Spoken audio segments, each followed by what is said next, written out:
여러분, 주 안에서 사랑합니다. 오늘은 사순절 셋째 날입니다. 마태복음, 하나님께서, 예수님께서 그 귀한 사역을 하시던 그런 내용 우리 함께 합독해 봤습니다. 4장 12절에서 25절까지 말씀이죠.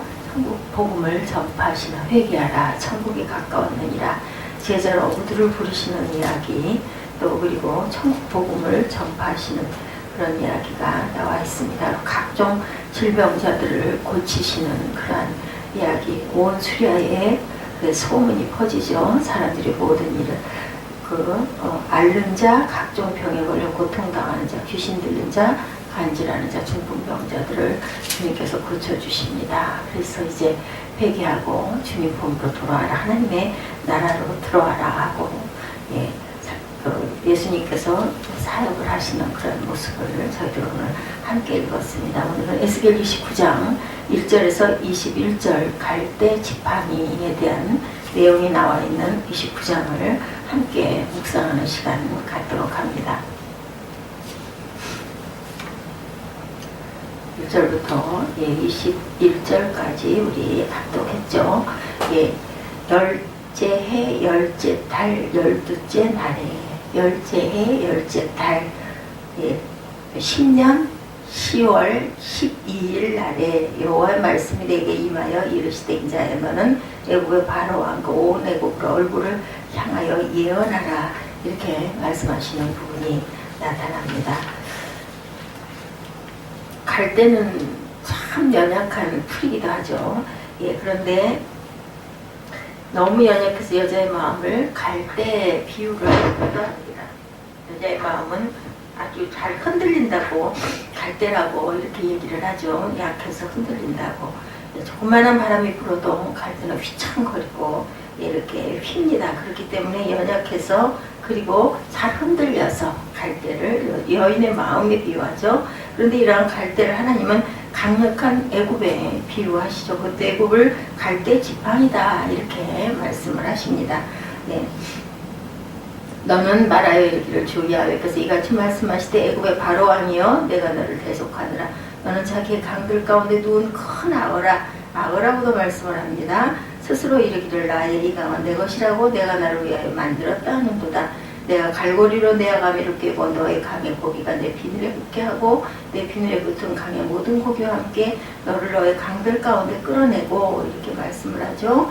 그리고 이제 6절에 애굽의 모든 주민이 내가 여호와인 줄 알리라, 애굽은 벌레 이스라엘 족속에게는 갈대 지팡이라, 이렇게 두 번째로 이렇게 말씀을 하죠. 악어의 그 고리라고 얘기를 하고, 6절에서는 갈대 지팡이라, 자기의 강들 가운데 놓은 큰 악어다, 악어라고 비유하시고 갈대 지팡이라고 비유하십니다. 자, 갈대는 이러한 애굽을 하나님보다 의지하는, 이렇게 약한 갈대 같은 애굽을 하나님보다 의지했던 이스라엘 백성들, 아주 잘못됐죠.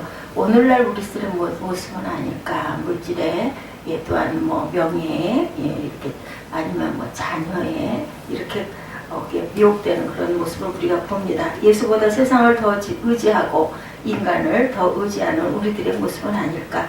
우리는 두로에 대한 멸망을 보았죠. 이제 또 세상을 의미하는 애굽에 대한 멸망을 32장까지 우리가 한번 살펴보도록 합니다. 두로의 멸망이 야고보는 17, 8장에서 증거했습니다.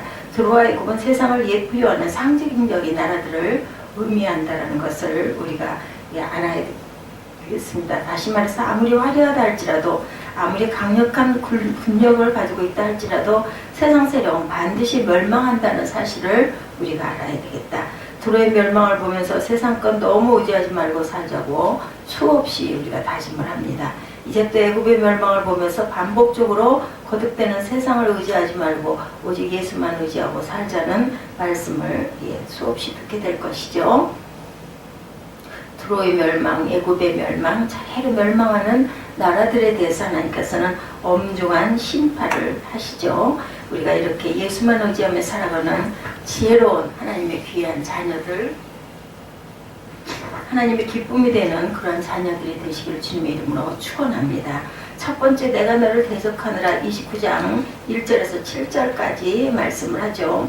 4절부터 내가 갈고리로 내 아가미를 꿰고 내 강의 고기를 내 비늘에 붙게 하고 내 비늘에 붙은 강의 모든 고기와 함께 너를 내 강들 중에 끌어내고 너와 내 강의 모든 고기를 들에 던지리니 네가 지면에서 떨어지고 다시는 거두거나 모험을 입지 못할 것은 내가 너를 들짐승과 공중의 새 시물로 주었음이라. 그들이 너를 손으로 잡은즉 내가 부러져서 그들의 모든 어깨를 찢었고 그들이 너를 의지한즉 내가 부러져서 그들의 모든 허리로 흔들리게 하였느니라. 이렇게 아주 약한 갈대 같은 애굽이다. 이런 말씀을 하고 계시죠. 애굽에 대한 하나님의 심판의 말씀이 에스겔 선지자에게 주어진 때가 언제인지 1절에서 아까 읽었지만 10년 10월 12일 이렇게 말씀하죠. 그때가 언제일까? 이때는 여호야긴 왕이 바벨론에 잡혀온 지 10년째 되던 해라는 이야기입니다. 그러므로 이때는 BC 587년이 됩니다. 예루살렘이 BC 586년 11월 4월 9일에 멸망되었죠. 약 6개월 전에 애국에 대한 멸망의 말씀을 받았다라는 것이 중요합니다. 특히 이때는 남유다가 바벨론의 3차 공격을 받고 위기에 몰려 있을 때 이웃의 강대국인 애국을 의지하고 있을 때 하나님께서는 그들은 갈대 지팡이가 될 것이다. 꺾인다는 거죠. 이렇게 말씀을 했습니다. 근데 이러한 때 하나님의 애국의 멸망을 선포하시면서 이스라엘 백성들의 마지막 희망을 꺾는 말씀을 하십니다. 2절에 나타나 있죠. 인자야 너는 애굽왕 바로에 온 애굽으로 낯을 향하고 쳐서 예언하라. 이렇게 말씀을 하십니다. 이것은 다시 말하면 이스라엘 백성들아 너희를 의지할 것은 애굽이 아니라 하나님이다. 너희가 의지할 것은 애굽이 하나님이다. 이런 뜻이죠. 여러분이 지금 의지하고 있는 것은 무엇인가? 저와 여러분은 무엇을 의지하고 계십니까? 하나님을 의지하시기 바랍니다. 만약에 예수 외에 다른 어떤 것을 의지하고 있다면 하나님은 반드시 그 의지하고 있는 것을 무너뜨리려고 하실 것이다. 3절부터 주목해보면 하나님은 애굽을 심판하시면서 가장 먼저 애굽왕 바로부터 시작합니다. 바로야 내가 너를 대적하노라 이렇게 말씀을 하시죠. 당시 애굽왕 바로 호브라는 바로 느고의 손자 BC 589년에서 570년까지 애굽을 통치하였는데 애굽의 역대 왕들 가운데 나일강을 개발하였던 왕입니다.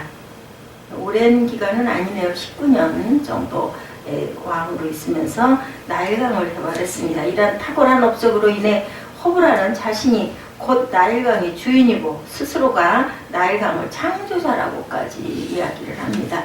이러한 애굽 왕에게 하나님은 너는 나일강의 악어라고 비유하시면서 심판을 4절에서 5절에 선포합니다.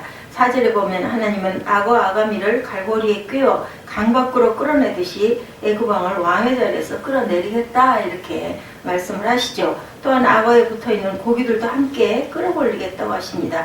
끌어올린 다음에 어떻게 하시겠다고 말씀을 합니까? 5절을 주목해보면 돌에 던져버리고 다시는 거두거나 모험을 입지 못할 것이고 들짐승과 새의 먹이가 될 것이다 이렇게 말씀합니다.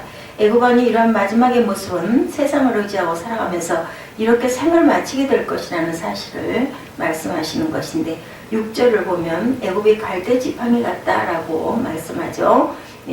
세상 것이 아무리 강하게 보이고 영원한 것처럼 보이지만 그것은 갈대 같은 연약한 부서져 버리는 것이라는 겁니다. 이스라엘 백성들이 그렇게 의지하던 강력한 애굽 왕의 권력은 갈대 지팡이 같은 존재였고 무지하고 어리석은 이스라엘 백성들은 또한 이 사실을 모르고 있었다는 것이 중요하죠. 몰랐던 그들에게 하나님은 지금 가르쳐 주고 계십니다. 앞에서 1절에도 살펴보았듯이 남유다는 바벨론의 공격을 받으며 멸망하기 직전이었고 2절을 보면 인자야 너는 애굽 왕 바로와 온 애굽으로 낯을 향하고 쳐서 예언하라 이렇게 말씀합니다. 다시 보면 애굽 왕과 애굽 백성들에게 애굽의 멸망을 선포하라는 것인데 애굽에 선포되는데 이스라엘 백성들이 모를 리가 없겠죠. 하나님은 이 시간에 세상의 것들이 갈대 지팡이 같다는 사실을 모르는 자들에게 가르쳐 주십니다. 선지자를 통해서 세상 것들은 갈대와 같은 존재들이라는 겁니다. 믿으십니까? 야고보 사도는 안개와 같다라고도 말씀을 하시고 또 솔로몬은 헛되고 헛되더니 모든 것이 헛되다 이렇게 말을 했습니다. 애굽 왕과 백성들은 갈대에 대해서 너무 잘 알죠. 당시에 나일강가에 많이 자라고 있는 것이 갈대였기 때문에 쉽게 저 갈대 저걸 얘기를 하는구나, 저렇게 흔들리는 것을 얘기하는구나 아마 알았을 것입니다. 우리들도 갈대 잘 알죠. 작은 바람만 불어도 흔들리는 갈대와 같은 것. 아까 초반에 말씀드렸듯이 잘 흔들리는 마음, 왔다 갔다 하는 마음, 여인의 마음을 갈대에 비유를 하기도 했다. 예, 갈대와 같은 세상 것을 붙잡고 살아가니까 흔들리죠. 오직 주님을 붙잡고 살아가시는 저와 여러분 되시기 바랍니다. 7절에 그들이 4번 나옵니다. 이스라엘을 의미하죠. 그들이 하고 얘기하는 부분은 7절 한번 볼까요? 그들이 너를 손으로 잡은 즉 내가 부러져 그들의 모든 어깨를 찢었고 그들이 너를 의지한 즉 내가 부러져 그들의 모든 허리가 흔들거리느니라, 이렇게 말씀을 하고 있습니다. 시편 115편 11절에 야훼를 경외하는 너희는 야훼를 의지하라. 그는 너희 도움이시오 너희 방패시로다. 찬양을 많이 부르죠. 이 찬양. 세상과 사람을 의지한다는 것은 타협한다라는 것이죠. 타협하는 믿음에는 성령께서 역사하시지 않습니다. 이스라엘이 애굽을 의지하고 타협하니까 그것이 곧 불신앙으로 연결되고, 에스겔 선지자가 한마디로 갈대와 같은 존재들아 라고 선포하였지만 애굽 왕도 이스라엘 백성도 외면하고 무시해버립니다. 여러분들도 이 말씀을 듣고 무시하고 외면할 수가 있겠죠. 외면하고 살고 싶으면 그렇게 살면 되는데, 갈대와 같은 세상 것 의지하며 살면 나의 인생의 마지막이 분명히 마지막 날이 왔다는 것을 깨닫게 될 것이라는 것이죠. 참으로 갈대 같은 것을 붙잡고 미련하고 어리석게 살았다는 것을 우리가 나중에 깨닫게 되고 후회해도 이미 때가 늦은 경우가 너무나 많습니다. 우리 인생도 갈대와 같고 세상 것도 갈대와 같다는 사실을 인정하고 주님을 붙들고 사시기 바랍니다. 두 번째, 애굽 땅에 임할 심판에 대해서 8절에서 16절에 드러납니다. 그러므로 나 주 야훼가 말하노라. 내가 칼로 내게 임하여 내게서 사람과 짐승을 끊은즉 애굽 땅의 사막과 황무지가 되리니 그들이 나를 야훼인 줄 알리라. 내가 스스로 이르기를 이 강은 내 것이라 내가 만들었다 하도다. 그러므로 내가 너와 내 강들을 쳐서 애굽 땅 믹돌에서부터 수에네 곧 구스 지경까지 황무한 황무지 사막이 되게 하리라 말씀을 합니다. 하나님의 심판은 애굽 왕에 이어 애굽 땅에도 심판이 임할 것을 이렇게 선포하시죠. 애굽 땅에 심판하시는 목적과 이유가 9절에 기록되어 있죠. 그 목적은 애굽 사람들이 하나님이 여호와인 줄 알게 하기 위함이고, 이유는 그들이 교만하기 때문이다. 뭐라 그래요? 그들은 나일강을 하나님이 주신 선물로 인정하지 않고 왕처럼 자신들이 스스로 만들었다고 자랑을 했다라는 겁니다. 내 것이 무엇이 있겠습니까? 내 몸도 내 것이 아니죠. 내 자식도 내 것이 아닙니다. 내 물질도 내 것이 아닙니다. 오로지 하나님의 것이죠. 하물며 세상 속에 자연의 것이 인간의 것이 될 수가, 자연이 인간의 것이 될 수가 없습니다. 좀 자연을 개발하고 만들었다고 해서 그것이 내 것이라고 할 수는 절대로 없습니다. 그렇게 해놓고 그것을 내 것이냐 자랑하는 그런 것들이 교만이고 오늘날의 세상이라는 것이죠. 교회 지어놓고 교회가 내 것이냐 그 교회를 쥐고 흔들려고 하는 그러한 사람들도 있고, 그렇게 했을 때 하나님의 성전인데, 하나님의 예배하는 성전인데 내가 돈 들여서 지었다 해서 내 것은 아니죠. 그렇게 해놓고 아주 거드름을 피우는 그런 모습들 교만입니다. 이러한 사실을 모르는 애굽 사람들에게 하나님은 에스겔 선지자를 통해서 외쳐라 라고 명령을 하시죠. 이것은 어때요? 에스겔 강의 설교를 저희들이 들으면서 하나님은 부족한 사람들을 향해서 깨닫게 하려고 이 에스겔서를 저희들에게 읽게 하시고 묵상하게 하시고, 그리고 또 그것을 통해서 오늘날 너희들은 어떠하냐 돌아보라고 오늘도 말씀을 하십니다.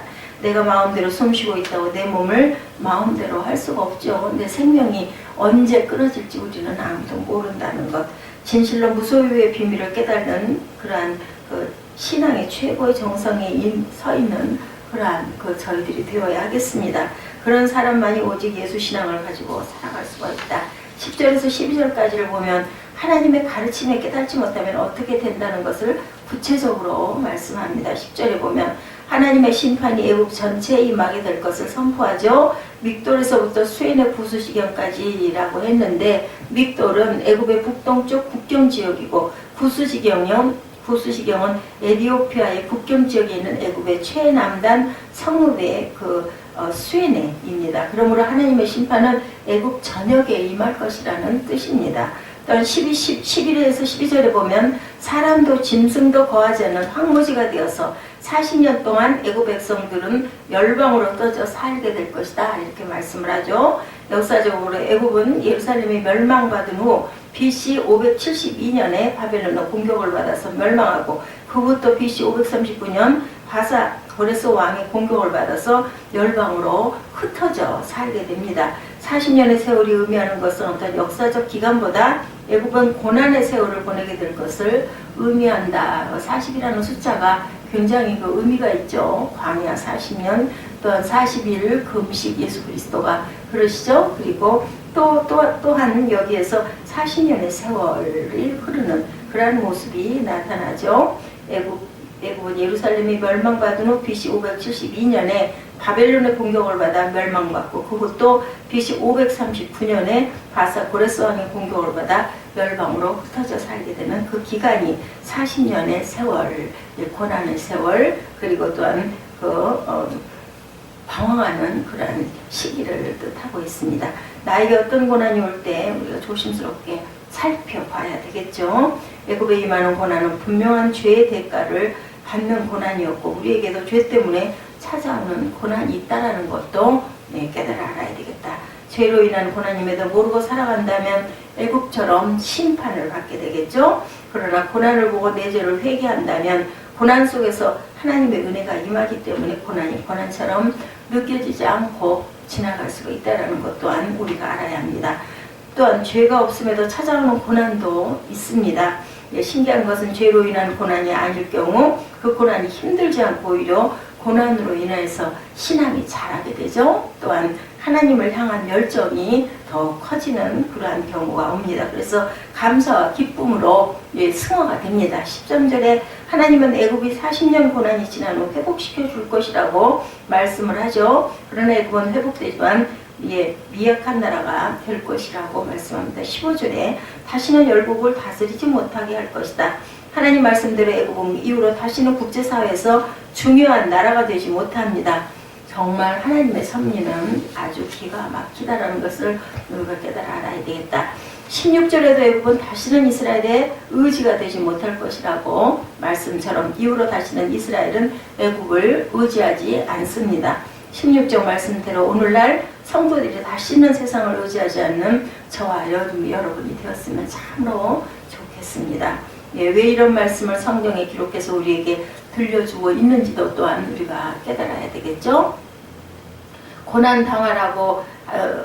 고난당하고라도 깨달으면 이게 정말 성공이에요. 다행이죠. 기쁨입니다. 그런데 고난당하면서도 깨달지 못하고 하나님을 원망하고 세상을 원망하고 살고 이렇게 되면 스스로 자신의 생명을 끊는 경우까지 나타나는 어디에 사탄에게 지는 거죠. 그것을 극복하고 우리는 이겨야 됩니다. 세상은 우리가 의지할 것이 아니고 우리가 의지할 것은 예수 그리스도시다. 사순절 기간을 사흘째 지금 가고 있습니다.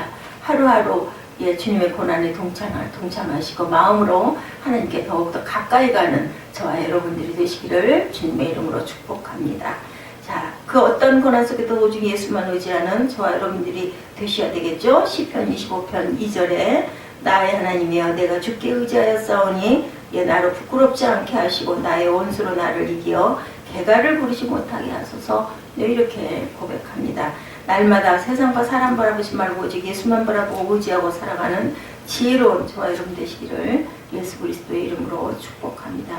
세 번째 심판의 도구 바벨론에 대해서 29장 17절에서 21절에 나타나고 있죠. 이제 27년 정월 초 1일에 야훼 말씀이 내게 임하여 가라사대 인자야 바벨론 왕 느부갓네살이 그 군대로 두레를 치게 할 때 크게 수고하여 각 머리털이 무너졌고 어깨가 벗어졌으나 그와 군대가 그 수고한 보수를 두루에서 얻지 못하느니라 이렇게 말씀을 합니다. 하나님은 애굽이라는 강대국을 바벨론을 통해 심판하시겠다고 선포하시죠. 그것도 16년이 지난 후에 에스겔 선지자를 통해서 선포합니다. 17절에 보면 27년 1월 1일에 하나님 말씀이 주어져는 이때는 BC 571년이 되던 해였다.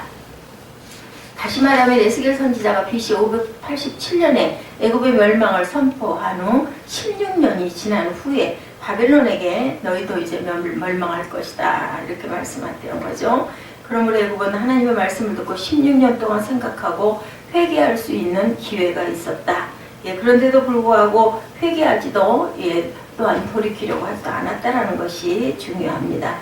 지금도 애굽 같은 이 세상에 회개하고 나오기를 하나님께서는 기다리고 있고 예수 그리스도께서는 그것을 목적으로 물과 피를 쏟고 돌아가시고 하나님께 우리가 그 갚아야 할 그 죄의 대가를 다 치르셨습니다. 그래서 누구든지 예수 이름으로 믿겠다라고 선포만 하면 믿음 안에 저희가 들어오는 귀한 자녀가 되게 그런 특권을 주셨어요. 내가 너를 구속하여 불렀나니 너는 내 것이라 이렇게 말씀을 하고 계십니다. 그런데 그들은 애굽처럼 돌아올 기미를 보이지 않죠. 더욱 악해지고 세상적으로 변해가고 있습니다.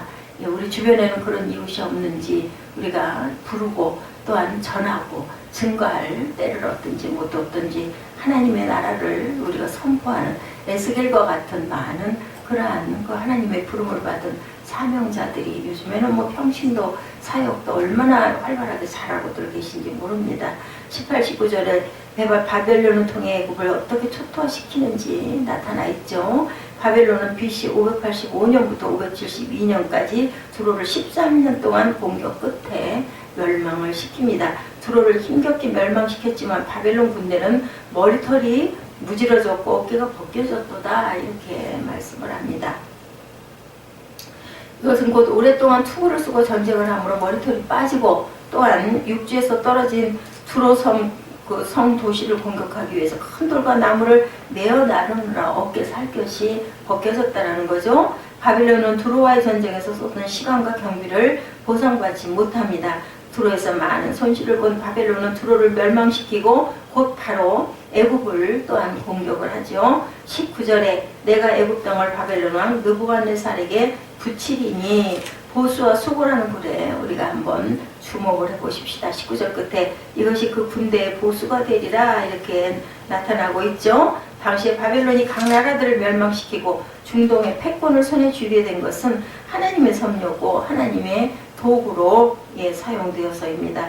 도구로 사용된 바벨론 군대의 애굽 공격을 수고로 인정하시고 그 수고에 대한 합당한 보수를 주시겠다 말씀을 하시죠.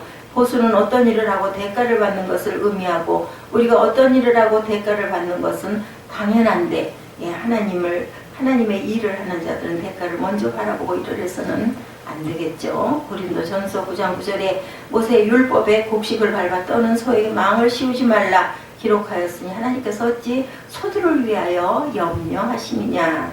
하나님의 일을 하는 자들에게는 하나님의 반드시 대가를 주시겠다라고 말씀을 합니다. 하나님께서 어찌 소들을 위해서 염려하느냐 말씀하죠. 하나님의 일을 하는 사람들에게 하나님의 종들은 바벨론처럼 대가를 바라보고 일을 해서는 안 될 것이라는 거죠. 우리의 깊은 관심은 이 땅에서 보수를 받기 위해서 하늘나라에서 보수를 받는 자들이 되어야 하겠죠. 땅에서 보수 받으려 갈 필요는 없습니다. 개척교회의 많은 목사님들이 제대로 보수를 받지 못하고 목회를 하고 계시고 요즘에는 자비량으로 섬기시는 분들도 많으십니다. 어렵기 때문에 직업을 가지고 일하시면서 주일날은 또 하나님의 은혜를 증거하고들 계시죠. 그래서 항상 우리가 이 땅에 모든 것 다 받고 천국 가서 무엇을 받을 수 있겠는가 억울해하지 않는 저와 여러분들이 되셔야 되겠죠. 어려움이 있고 섬김이 있어서 나는 이게 뭐야 하는 생각이 들 때가 우리 인간들의 마음이기 때문에 있겠지만 그래도 하나님께서 우리의 수고를 아시고 천국에서 갚아주신다는 것 또한 땅에서 언젠가는 귀한 열매가 맺히게 될 것이라는 것을 우리가 믿고 열심히 심고 가다 보면 하나님께서는 반드시 기쁨으로 그 단을 거두게 해주신다는 것을 잊지 않으시는 저와 여러분 되시기 바랍니다. 성경에는 멸류관에 대해서 10가지를 말씀하고 있죠. 썩을 멸류관 고린도전서 9장 23절에서 27절 썩지 않을 멸류관 9장 23절에서 27절에 또한 반대로 나타나 있습니다. 소망의 멸류관이 데살로니케전서 2장 13절 17절에서 20절에 또한 기쁨의 면류관이 데살로니가전서 2장 13절에서 20절, 자랑의 면류관이 4장 2장 13절에서 20절, 영광의 면류관이 베드로전서 5장 1절에서 4절, 의의 면류관이 디모데후서 3장 8절에, 생명의 면류관이 디모데후서 4장 3절에서 8절에, 금면류관이 계시록 4장 1절에서 5절, 가시면류관이 마태복음 27장 27절에서 31절, 주님의 돌아가실 때 가시면류관을 쓰셨죠. 저와 여러분 어떤 면류관 받기를 원하십니까? 천국에서 귀한 면류관을 받는 저와 여러분들이 되시기에 예수 그리스도 이름으로 주님께서 주신다는 것을 믿는 저와 여러분들, 그 사랑을, 그 영광을 간절히 축원합니다. 마지막으로 21절에 두 가지로 나누어서 봅니다. 첫째로 그날에 내가 이스라엘 족속에게 한 뿔이 솟아나게 하고 그랬는데, 한 뿔은 메시아를 의미합니다. 즉 예수 그리스도를 의미하죠. 하나님의 말씀이 이렇게 기록된 것은 분명한 의미가 있겠죠. 어떤 의미일까? 한마디로 애국 같은 세상을 의지하지 말고 메시아를 기다리며 믿음으로 살아가라는 그러한 말씀이죠. 오늘날 이 시대 믿음의 사람들은 누구를 기다리며 믿고 살아가겠습니까? 하나님 예수 그리스도를 기다리겠죠. 초림 예수에만 머무르지 말고 다시 오실 예수 그리스도를 사모하고 기다리시고 매일매일을 준비하시는 저와 여러분이 되시기 바랍니다. 둘째로 내가 너로 인하여 그들 중에서 입을 열게 하리니, 이렇게 두 번째 말씀하죠. 입을 열어서 무엇을 전하게 하겠다? 메시아가 오실 것을 알리고 입을 되도록 여시겠다. 그런 것을 알리는 입들이 되어야 된다는 거죠. 초림 예수를 모르고 초림 예수를 전하지 못하면 다시 오실 예수도 전할 수가 없다라는 것. 다시 말해서 초림 예수를 알지 못하면 재림 예수도 알 수가 없다라는 것입니다. 특히 갈대 같은 세상과 사람을 의지하며 살아가는 자들은 절대로 입을 열어서 예수를 전하지 못한다. 세상을 사랑하는 눈으로 예수를 볼 수가 없다라는 것. 세상의 소리에 귀를 기울이고서는 예수의 소리를 들을 수 없다라는 것. 예수 그리스도 한 분으로 만족하며 믿음 안에서 살아가는 저와 여러분들이 되셔야겠습니다. 예고에는 이 세상도 언제인가는 하나님의 심판을 받게 될 것이라고 말씀하시죠. 애국 같은 세상. 정말로 하나님의 말씀을 믿는다면 너무 세상 것에 미련을 두지 말아야 된다. 세상 것 너무 아까워하지도 말아야 되겠죠. 세상 것들이 우리를 미혹하려고 온갖 수단을 동원한다 할지라도 우리는 하늘나라를 바라볼 줄 알아야 되겠습니다. 갈대 같은 신앙 절대로 돼서는 안 되겠죠. 우리 모두 예수 신앙으로 세상을 등이 이기고 승리하는 저와 여러분들 되셔야겠습니다. 요한일서 5장 4절이죠. 대저 하나님께서로 난 자마다 세상을 이기느니라. 세상을 이긴 이금은 이것이니 우리의 믿음이니라. 믿음밖에는 없다는 거죠. 굳건한 믿음의 반석 위에 있을 때 갈대의 그런 흔들림이 없겠죠. 그래서 반석 위에 내 교회를 세우리라. 주님께서 말씀하셨습니다. 여러분의 마음밭들이 전부 반석이 되셔서 하나님 귀한 성전이 유형의 움직이는 성전, 그리고 또한 그 모습으로 세워진 그런 건물이 아닌 저와 여러분들 우리 마음 안에 예수를 모시고 살아가는 모든 성전들이 되시기를 주님의 이름으로 축복합니다. 기도하시겠습니다.